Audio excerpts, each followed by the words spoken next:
Bien, continuando entonces con nuestro módulo de historia, nuestras sesiones de historia, y retomando lo que habíamos planteado la sesión pasada sobre la creación del Estado de Israel, la resolución de 1947 de noviembre, eh, vale la pena entonces arrancar con la conclusión a la cual llegamos en el video anterior, y fue la creación, por un lado, a través de la intervención de las Naciones Unidas, del Estado de Israel sobre una lógica que no correspondía con la realidad sobre el terreno. 56% para los migrantes europeos que habían llegado motivados por el sionismo y por los británicos inicialmente, 42% para un Estado palestino, 2% para Israel como una ciudad internacional. La segunda conclusión a la cual se llegó en el video anterior era que la sociedad palestina organizada políticamente, haciendo un claro uso de su principio, de su derecho a la autodeterminación, había realizado varias misiones al Reino Unido para tratar de negociar la creación de una Palestina independiente, un Estado palestino independiente. Esto es muy importante a la hora de dejar claro que había un principio de autodeterminación en marcha en la sociedad palestina, que había un principio soberano en marcha en la sociedad palestina desde el punto de vista de la teoría política, y que los británicos hicieron caso omiso, llamémoslo así, a esta iniciativa de la sociedad política palestina y prefirió más bien ceder a sus aspiraciones del sionismo, a sus compromisos con el sionismo. Para el año siguiente, a los meses siguientes a esta partición, para el primer semestre de 1948, esta distribución ya no era 56-42 y 2, sino era 78-22. 78% para Israel, 22%, perdón, con presencia jordana y Egipto después de la primera guerra árabe-israelí.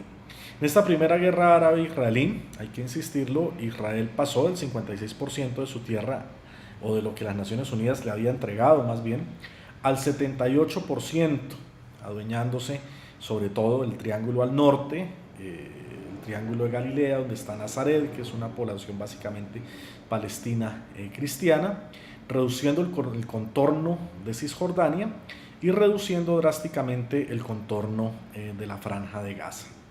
Con esto hay una gran pregunta en el aire entonces. Si estamos diciendo que cuando las Naciones Unidas deciden partir Palestina para crear dos estados, y que entre el 85 y el 80% de la población era nativa, ya de por sí esa distribución del 56% era caprichosa, hablar ahora de un Israel en el 78% es no solamente caprichoso, sino alarmante en el sentido de la población nativa, de qué ocurrió con esa población nativa. Esa pregunta la vamos a resolver a continuación. La tercera conclusión es justamente, o el tercer elemento, es la presencia jordana y egipcia en Palestina. Los israelíes han insistido, han intentado construir el argumento de una ocupación jordana y de una ocupación egipcia. Este argumento no es técnicamente cierto. Para que una ocupación exista, se tiene que dar una invasión y una presencia militar ofensiva de un territorio, no una presencia militar defensiva que cuenta, en buena medida, con el respaldo político de la clase política local, como una medida de prevención frente a un invasor, frente a un ocupante que está robando su territorio. En este caso, el invasor que está robando su territorio, sin duda, el porcentaje lo habla claro, es Israel, quien pasó del 56 al 78%, y como medida de prevención para que Israel no siguiera robando territorio o comiendo territorio palestino, Jordania hizo presencia en Cisjordania y Egipto hizo presencia en Gaza.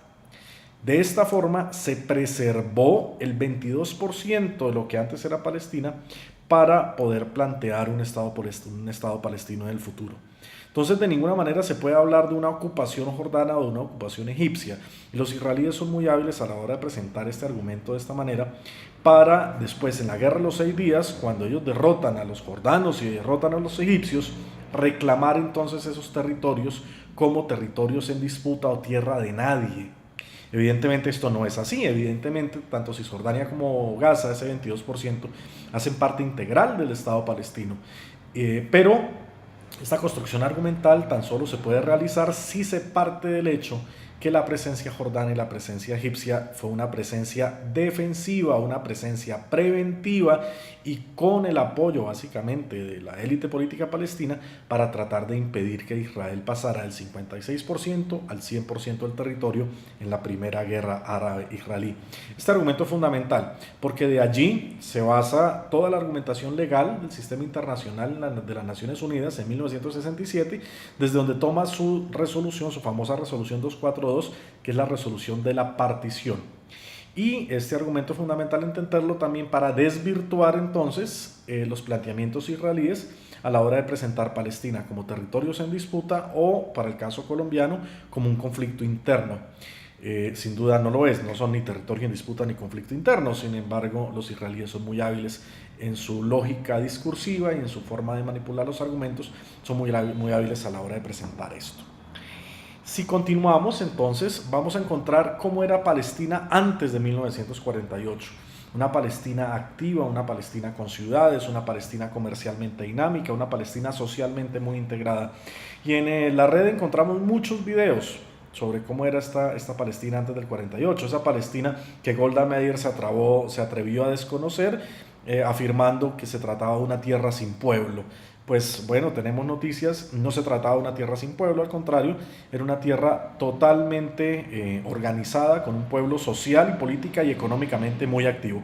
Vamos a ver entonces este corto video de lo que era Palestina antes del 48.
Efectivamente. Parafraseando a Mahmoud Darwish, y como se puede ver en el video, Palestina era y sigue siendo, a pesar de los esfuerzos israelíes, todavía y por muchos años, eternamente, vamos a poder hablar de una sociedad palestina, de un Estado palestino. Pero lo importante acá también es insistir que antes de 1948, antes de 1947 también, y antes de la creación de Israel como entidad sionista, efectivamente hay una Palestina organizada social, cultural, económica y políticamente. No era para nada una tierra sin pueblo.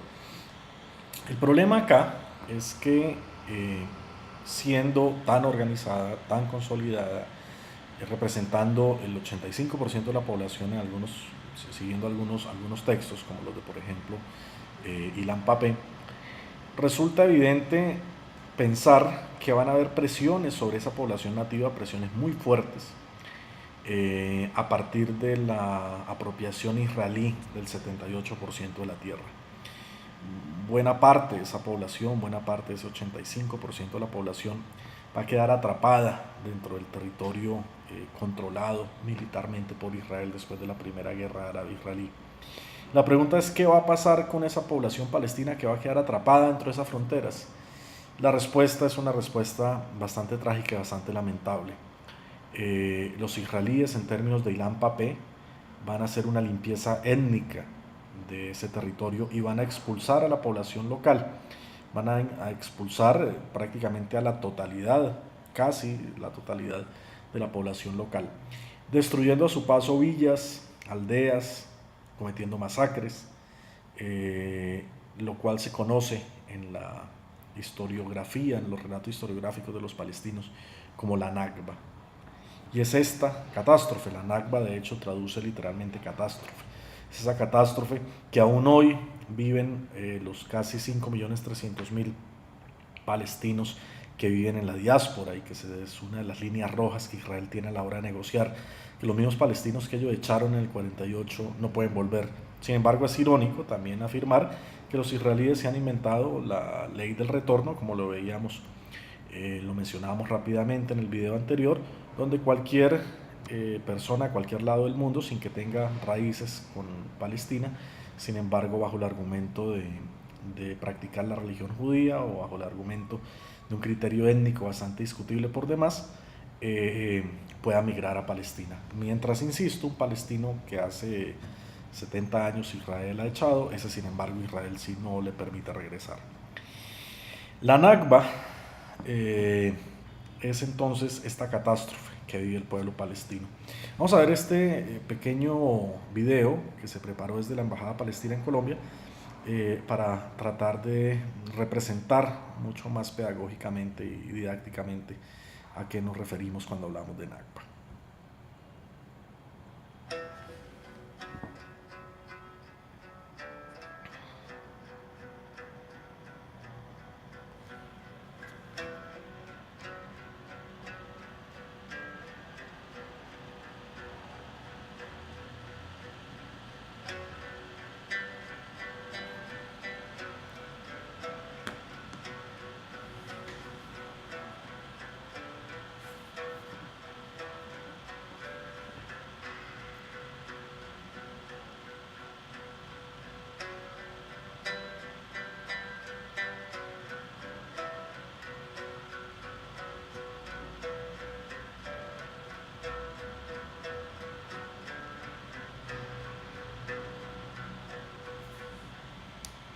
Bien, efectivamente, como lo veíamos en el video, la Nakba continúa hasta hoy.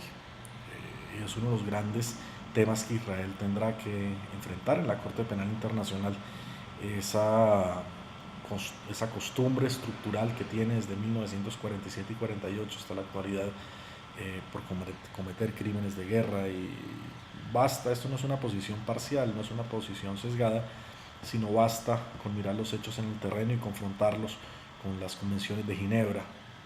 Cualquier persona puede sacar sus conclusiones fácilmente, y al menos para la fecha de realización de este video, la Corte Penal Internacional ya ha puesto sus ojos en el conflicto palestino-israelí, justamente para evaluar esos hechos sobre el terreno en comparación con el derecho internacional. Pero yendo en detalle, la Nakba, ¿qué nos trae? Efectivamente, expulsión masiva de palestinos durante la creación del Estado de Israel. Israel nace, como lo dice Ilan Pappé, sobre la base de la limpieza étnica, de esa derivada de esa expansión territorial del 56% al 78% de una tierra donde la población nativa era mucho más grande, mucho más numerosa. Fue un acto sistemático y planeado, no fue fortuito, también hay que aclararlo, fue organizado, fue sostenido, interactuaron organizaciones sionistas para llevar a cabo este plan de desalojo y de expulsión de la población nativa. Sin embargo, el sionismo intenta manipular esto y plantea, a mi modo de ver groseramente, que los palestinos se fueron por su propia cuenta, que los palestinos dejaron sus casas, sus tierras, sus cultivos, su tradición, su legado, voluntariamente, y se fueron para Jordania algunos, o los jordanos también los querían llevar en un acto de generosidad, en una especie de transferencia. Total, como lo plantea otro académico israelí justamente, Norman Finkelstein, él tiene varios libros, el más reconocido es El negocio del holocausto, pero hay uno que se los recomiendo muy interesante que analiza el modelo educativo israelí a la luz de la Nakba y además del negacionismo. Y Finkelstein dice, ningún colegio israelí va a aceptar en sus planes de estudios hablar de la Nakba, incluso hablar de la expulsión de los palestinos. Además de ese negacionismo, él dice, los más osados dicen que fue una marcha voluntaria de los palestinos, pero en ningún momento se reconoce la responsabilidad israelí y sobre todo en ningún momento se reconoce la agresividad israelí a la hora de realizar esta expulsión, que para la academia es clara, incluso para los mismos académicos israelíes como Finkelstein, como Ilan Pappé, como Shlomo Sant, como Uri Avner, incluso es bastante clara e indiscutible. En ese momento, entre 750.000 y 1.000.000 de palestinos fueron expulsados. Hoy estos son 5.3 millones y, como les decía hace un momento, constituyen una de las líneas rojas de Israel a la hora de la negociación.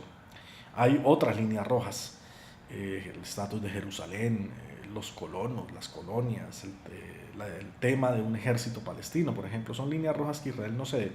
Pero en particular esta es bien curiosa porque les mencionaba antes, una persona que no tenga ningún vínculo con Palestina, sin embargo dice que es judío, va a Palestina a vivir en la tierra un palestino, en la casa un palestino.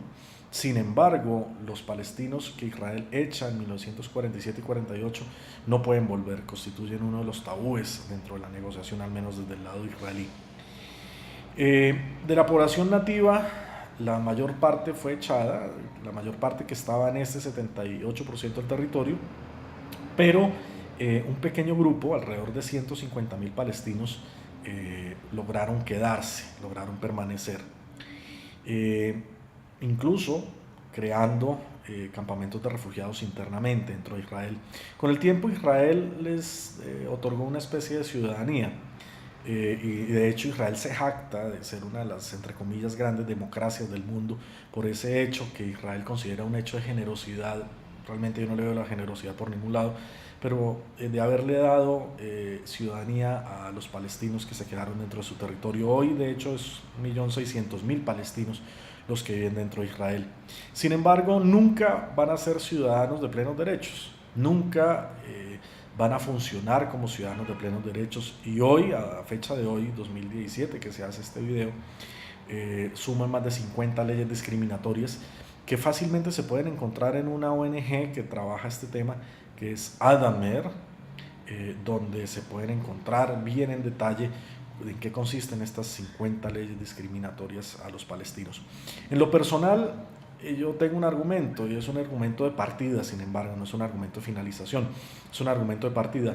Yo parto del hecho que Israel definitivamente no puede ser una democracia y que los palestinos de Israel no son considerados unos ciudadanos plenos, en la medida en que Israel ni siquiera les reconoce su derecho a llamarse palestinos. Israel ni siquiera les reconoce el derecho mínimo a su propia identidad. Y los israelíes los llaman no palestinos, sino los llaman son árabes de Israel o árabes israelíes. Entonces, cuando a uno le niegan su propia identidad, el derecho de tener su propia identidad y de materializarla, de ahí en adelante todo está mal. de ahí en adelante no se puede hablar ni de democracia, ni se pueden hablar de derechos civiles, ni de derechos políticos, ni de derechos económicos. Eh, y es muy complicado, de hecho, que también los israelíes cambien el chip y vean a lo que ellos llaman los árabes de Israel, los vean como palestinos, porque eso implicaría entrar en una discusión de efectivamente quiénes son los reales extranjeros en esa tierra. Pero bien, de la Nakba también se puede mencionar que cuando menos 2 docenas de masacres de civiles palestinos fueron realizadas por bandas del sionismo. Nosotros recordamos mucho Deir Yassin, no fue la única, infortunadamente, fueron casi 2 docenas. Pero para la historia latinoamericana y para la historia colombiana, Deir Yassin es muy importante y debe ser recordada porque coincide exactamente en fecha, en día, en mes y en año con uno de los episodios latinoamericanos tal vez más oscuros y más violentos. El 9 de abril de 1948, el mismo día que estaba ocurriendo la masacre de Deir Yassin, en Bogotá se estaba desarrollando un levantamiento popular en medio de ese cuasi guerra civil que vivía Colombia en ese momento, que se llamó el Bogotazo y que originó lo que posteriormente se iba a llamar el periodo de la violencia en Colombia y que posteriormente iba a implicar el nacimiento de las guerrillas y hubiera implicado 50 años de guerra prácticamente civil en Colombia. Entonces, al menos la sociedad colombiana y la sociedad palestina tienen ese punto en común, ese relato de dolor compartido del 9 de abril de 1948, en contextos distintos, con motivos distintos, pero sin embargo un relato de dolor que pueden acercar a dos pueblos hermanos como el pueblo palestino y el pueblo colombiano. En el contexto de la Nakba, aproximadamente 15.000 palestinos fueron asesinados en esa limpieza étnica que llama Ilan Pappé, y más de 400 ciudades y pueblos fueron destruidos en el tránsito entre el 47, 48 y el 50. Posteriormente Israel siguió destruyendo pueblos abandonados por los palestinos, pueblos que Israel desocupó a la fuerza, y han llegado a ser alrededor de 1.500 villas palestinas destruidas. Hay que insistir también que en esa lógica de manipulación del discurso que Israel hace sobre Palestina, incluso manipulando o apropiándose el concepto de Tierra Santa, en algunos momentos Israel ha llegado a presentar algunas de estas villas destruidas en el 48 como ruinas bíblicas, lo cual sin duda, además de negar y desconocer un crimen de guerra, nos plantea un acto adicionalmente abominable, y es aprovecharse de esa destrucción y aprovecharse de esos crímenes de guerra para afianzar un discurso engañoso. Estas son las cifras de la Nakba. Y de la Nakba también queda en la memoria de los palestinos, en la memoria colectiva y política de los palestinos, la llave, la figura de la llave como figura del retorno que se hereda de generación en generación, que los abuelos han transmitido a sus hijos y sus hijos a sus nietos, y estos nietos atesoran esta llave, la guardan como su tesoro más preciado, la conservan en aceite, como símbolo de ese arraigo a Palestina, como símbolo de esas propiedades que quedaron atrás, de esa historia que quedó atrás, pero que quedó atrás no de forma voluntaria, que quedó atrás por un despojo de parte de Israel y de parte en esos momentos de esas bandas terroristas del sionismo, de la Hagan, al Stern y el Irgun que mencionamos en el video anterior. A propósito de esta memoria y a propósito de esta simbología de la Nakba y el retorno, tenemos cuando menos 2 referentes dentro de los muchos que podemos mencionar, pero de entrada pudiéramos mencionar 2.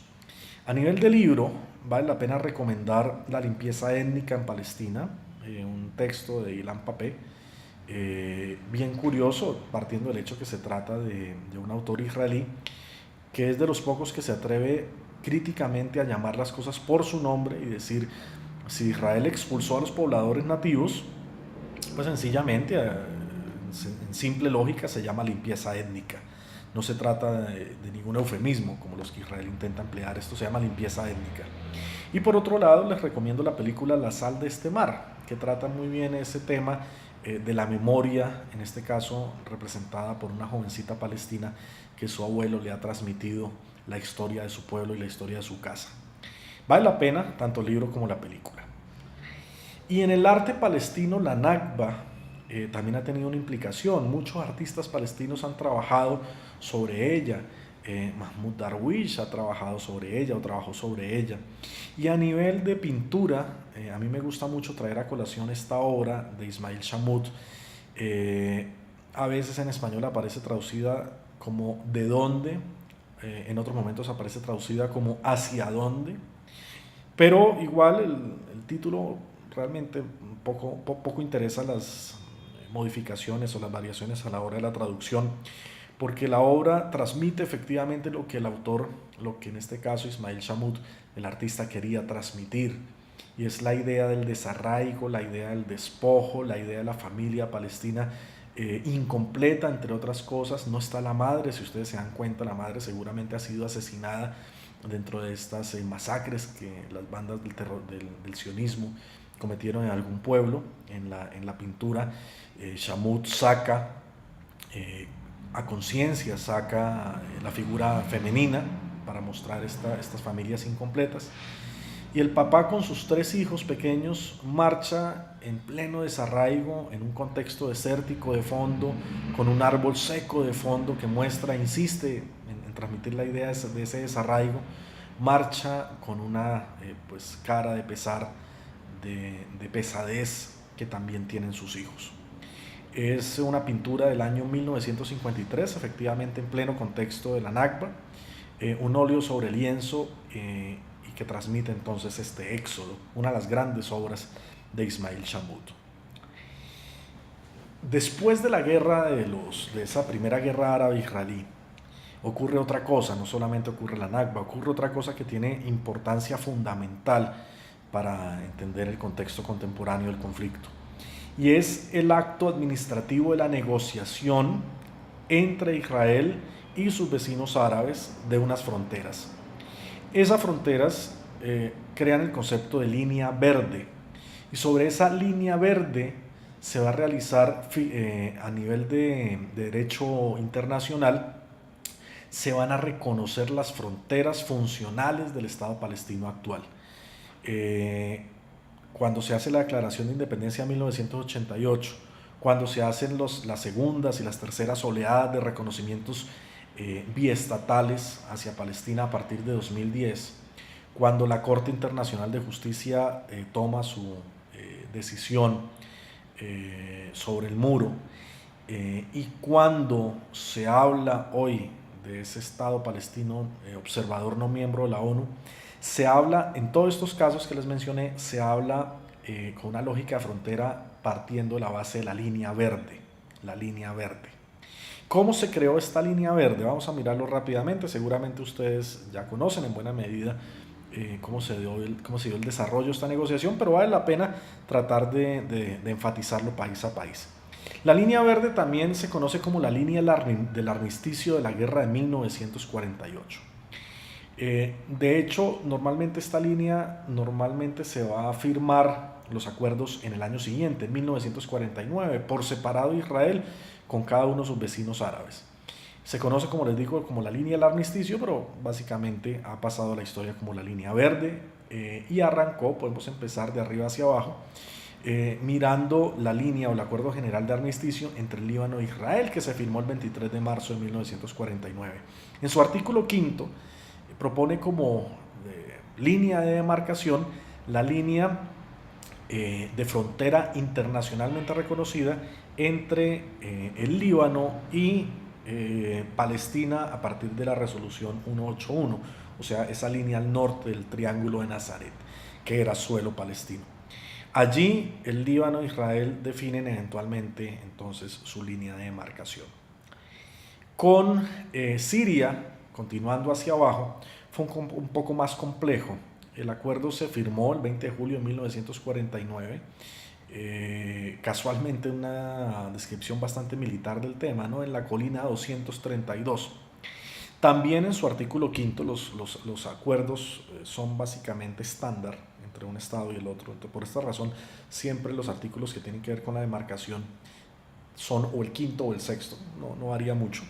En el artículo 5, en este caso ya no con el Líbano, sino con Siria, se propone entonces que la línea de demarcación van a ser unas líneas existentes al momento de la tregua, al momento del cese al fuego, y que va a mantener una vigilancia permanente en las Naciones Unidas.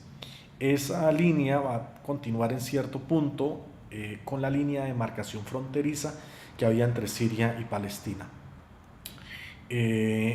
Se hace un poco más puntual en el literal A del artículo quinto, donde dice además que si la línea no corresponde a la línea de demarcación internacional, se creará un arreglo entre Siria e Israel y sobre la base de una zona desmilitarizada tratar de crear entonces una línea que fuera un poco más duradera y un poco más sostenible.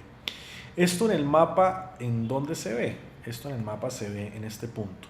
Como podemos ver, hay una zona que era la zona internacionalmente reconocida, lo que hacía referencia al texto del tratado, una zona internacionalmente reconocida entre Israel, en este caso previo Palestina y Siria, posteriormente a la guerra entre Israel y Siria, una línea de demarcación que se va a mantener, unas líneas o unos espacios más bien que van a ser zonas desmilitarizadas en estos tramos, que se van a negociar con la intervención de las Naciones Unidas y que van a generar los límites actuales, de hecho sobre la cuenca del río Jordán en su mayor parte, y que separados por el mar de Galilea van a continuar en una línea de demarcación hacia Jordania. Eso es lo que tiene que ver con Siria. Con el reino hashemita de Jordania es tal vez el acuerdo más importante, no tanto por lo que tenga que ver con la demarcación sobre el río Jordán, sino lo que tiene que ver con toda la demarcación occidental de Cisjordania. Es una demarcación muy técnica, como ustedes se pueden dar cuenta, es una demarcación muy técnica del sector A al sector B, del sector B al sector C, son líneas también de demarcación sobre la base del cese al fuego, son líneas de observación evaluadas y observadas por las Naciones Unidas. En cuanto a Jerusalén, en el sector de Jerusalén corresponden, entre otras cosas, a las líneas de cese al fuego verificadas por la ONU. En el sector del Mar Muerto, la línea de demarcación será la que delimita básicamente una línea septentrional entre el Mar Muerto y el sur de Palestina. Pero lo curioso y lo interesante del tema también es que los jordanos asumen el control del sector iraquí de Cisjordania.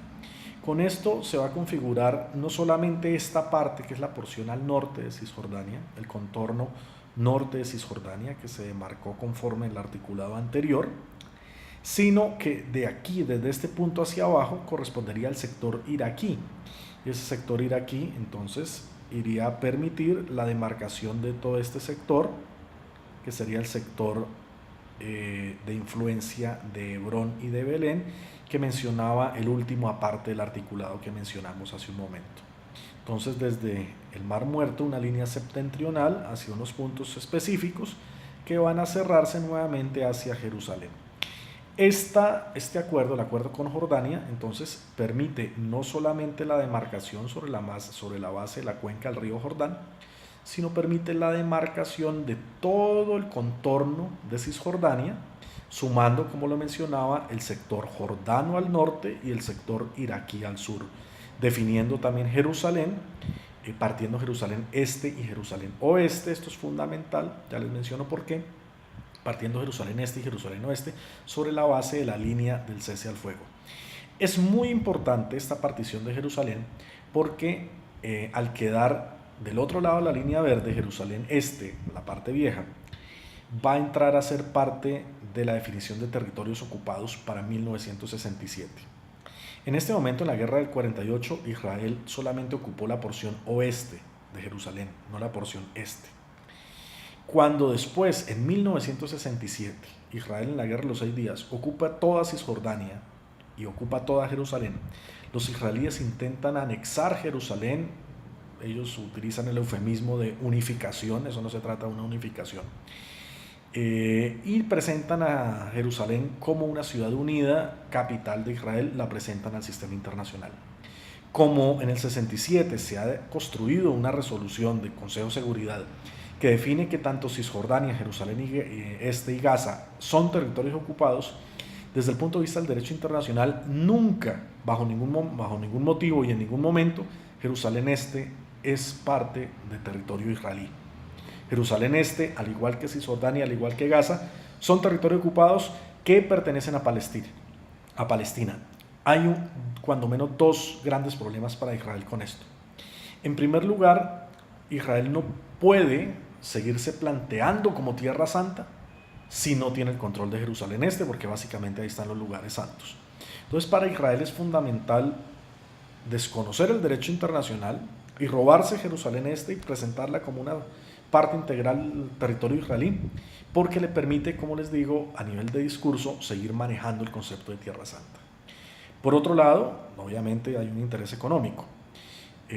Los recursos derivados del turismo religioso, de todas las personas que van a Jerusalén Este, que por derecho propio serían recursos económicos palestinos, sin embargo Israel los explota al tener el control territorial de Jerusalén Este. Cuando menos por estas dos razones, sino por otras más, que en su momento los vamos a plantear, Israel se aferra entonces a la idea de robarse Jerusalén Este y plantearla como territorio integral de ellos. Incluso han llegado al extremo de manipular redes sociales y manipular generadores de opinión para tratar de mostrar a Jerusalén como la capital israelí. En algunos momentos se hizo el ejercicio, mirar en Google cuál era la capital de Israel y aparecía Jerusalén. Y también seguramente ustedes en sus respectivos países pueden hacer este ejercicio fácilmente. Mirar en la prensa local cuántos periodistas referencian a Jerusalén como capital israelí.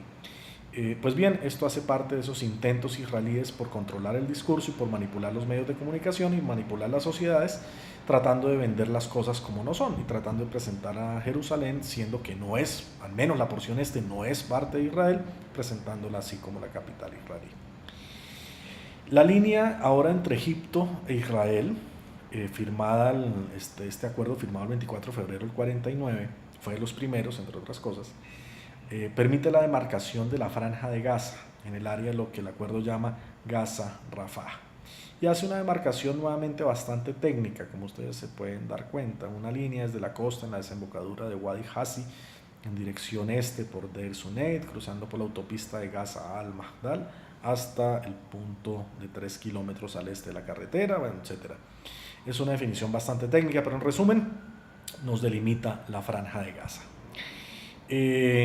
Continúa la demarcación desde el acuerdo Egipto e Israel, y con esto pues básicamente tenemos las fronteras de Palestina en la actualidad.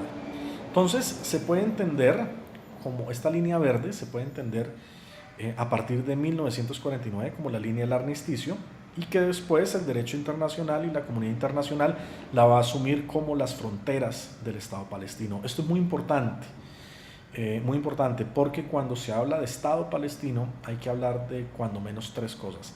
En primer lugar, territorio; en segundo lugar, nación; en tercer lugar, soberanía.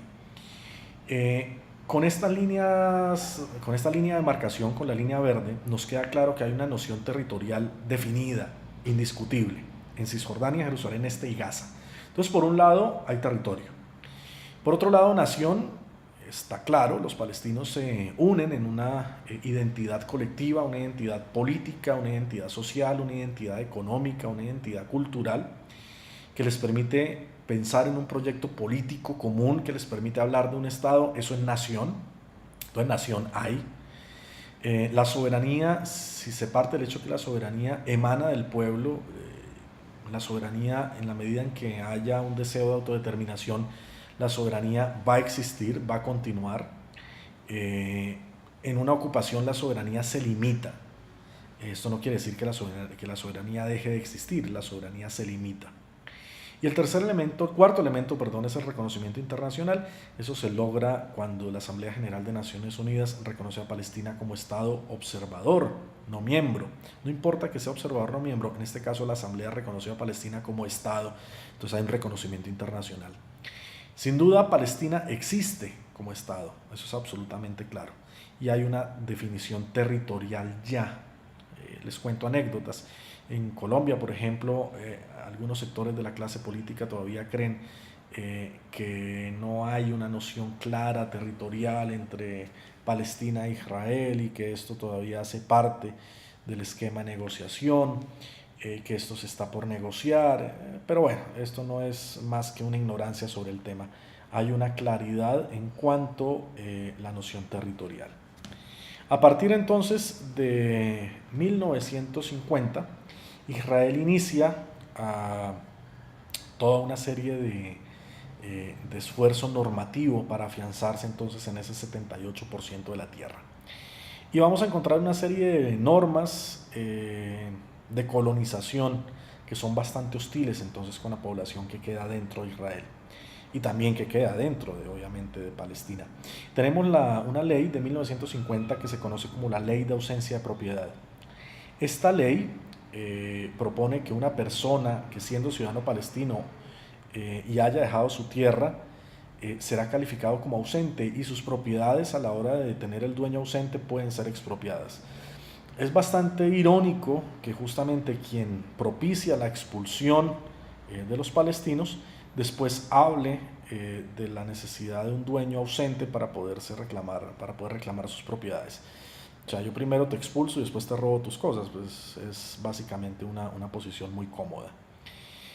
Para también 1950 se establece otra de las leyes bien controversiales, que es la ley del retorno, que establece que cualquier judío en cualquier país podrá reclamar la ciudadanía plena israelí y regresar a Palestina.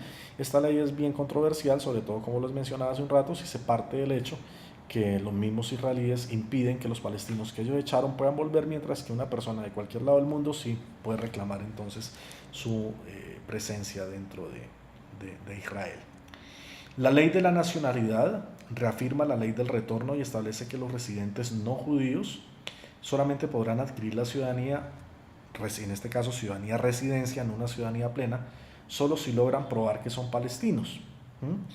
De hecho, eso es una forma de convertir a los palestinos de Israel en extranjeros en su propio país. Con este tipo de leyes entramos en la década del 50 del conflicto palestino-israelí. Y en el siguiente video vamos a hablar entonces de este nacionalismo, de las manifestaciones nacionalistas que caracterizaron el mundo árabe y a Palestina y el surgimiento, en consecuencia también, de la organización política palestina a partir de los 50. La gran conclusión que podemos sacar hasta ahora en este video es justamente esa caracterización de la Nakba, esa caracterización de ese despojo de los palestinos por parte de Israel y por parte del nacimiento como tal del Estado de Israel. Ya no con la resolución de noviembre del 47, sino con la primera de las guerras árabe-israelíes en el 48. Muchas gracias.